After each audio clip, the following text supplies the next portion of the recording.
I just fell for one of Alfie's practical jokes. Again. What are you talking about? I'm talking about last week, when Alfie told you the world was coming to an end and a spaceship was coming to get everyone. I didn't believe that.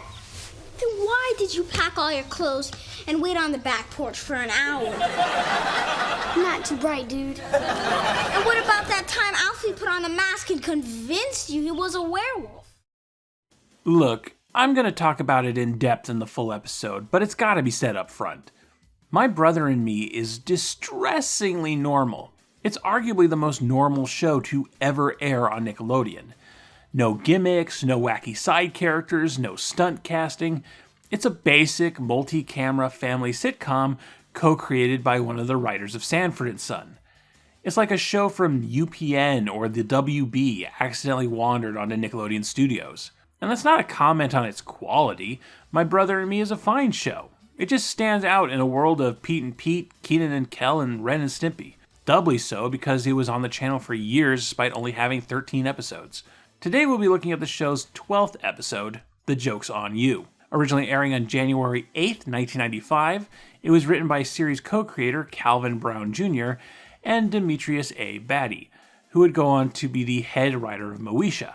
And it was directed by Adam Wiseman, who still frequently directs for Nickelodeon, working on shows as recently as Danger Force and Aaron and Aaron. Ribbing between siblings is to be expected, but older brother Alfie is starting to take the pranks on his little brother Dee-Dee too far.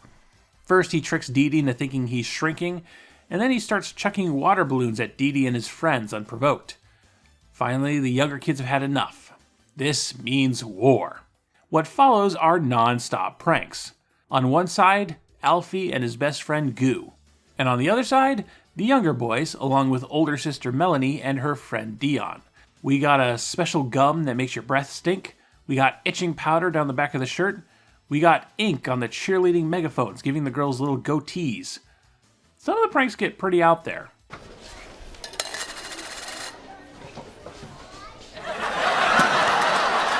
Ugly, funky feet.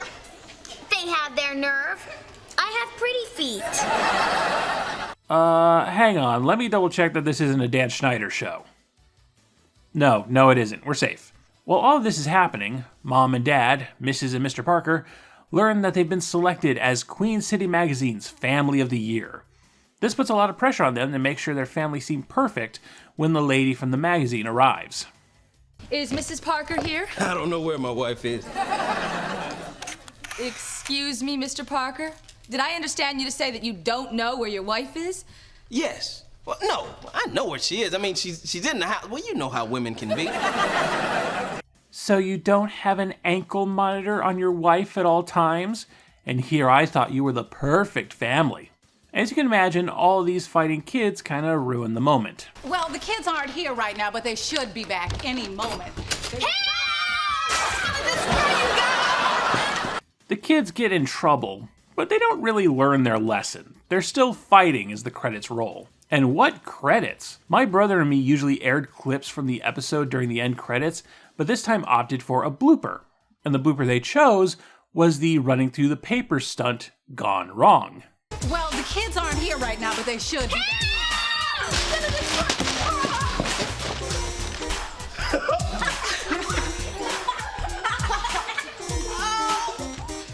Are you alright? I think so. I slipped on that thing, that Maddie thing.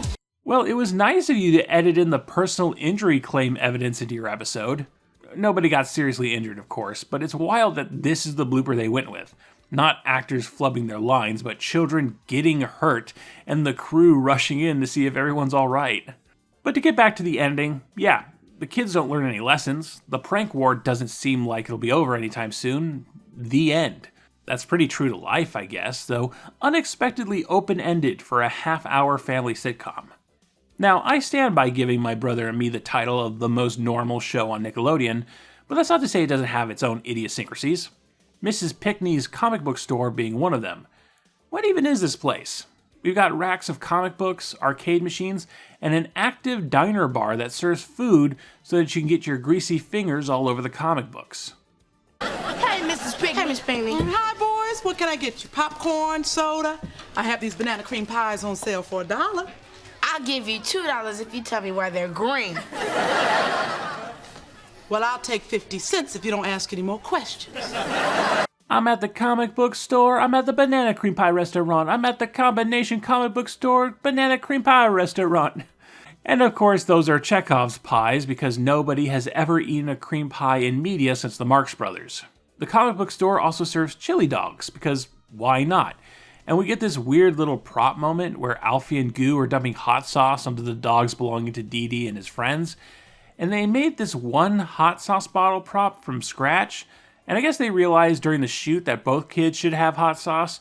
So instead of making a second prop, they took a bottle of Crystal and slapped a strip of blue flagging tape onto the logo. It just screams last-minute solution to a production issue. I always watch an episode twice through for these videos, and my second watch was dedicated to finding all the little props on the set. My brother and me is just drowning in background details. The father's fraternity artifacts in the living room, the soccer tryout poster in the school cafeteria, the sun-bleached Captain Kirk cardboard cutout in the comic book store. Alfie and Dee-Dee's bedroom is the most mid-90s bedroom of all time. The Keith Haring art, the giant Scrabble letters, the toy dinosaurs, the sports posters, and oh my god, I had one of those basketball doorknob covers too! On the flip side, this might be one of the ugliest sitcom house exteriors ever. The mismatched bricking, the creamsicle painted second floor, the precarious way the second floor hangs off the first floor like someone just haphazardly dropped it on top, the faux shutters nailed to the wall that aren't even sized to the respective windows. The interiors are not built to match either. Where even are these giant double front doors? I'm nitpicking here, I'll admit, but there just isn't much of this episode to talk about. It's just a constant back and forth with pranks. There's no story here, and the pranks aren't super wacky or interesting because this is the most normal show on Nickelodeon. If this was Salute Your Shorts, the pranks would be about gluing Ug's lips to a cow's butt and it would be scored to Wagner. If this was Clarissa Explains It All, we'd get a video game demonstration of Clarissa strapping a rocket to Ferguson's backpack and launching him into space. If this was iCarly, Sam would have filled Lubert's shoes with rotten fish and live-streamed his reaction on the internet. In My Brother and Me, Dee-Dee shoots Alfie with a super soaker. Is that even a prank? Granted, I'll take that over what constitutes a prank on YouTube these days, but I think I've made my point, right? The Joke's on You is a very muted and inconsequential episode of television, even outside of the context of its channel, with its most interesting element being footage of children getting hurt in real life. It doesn't have much of a point, let alone an ending.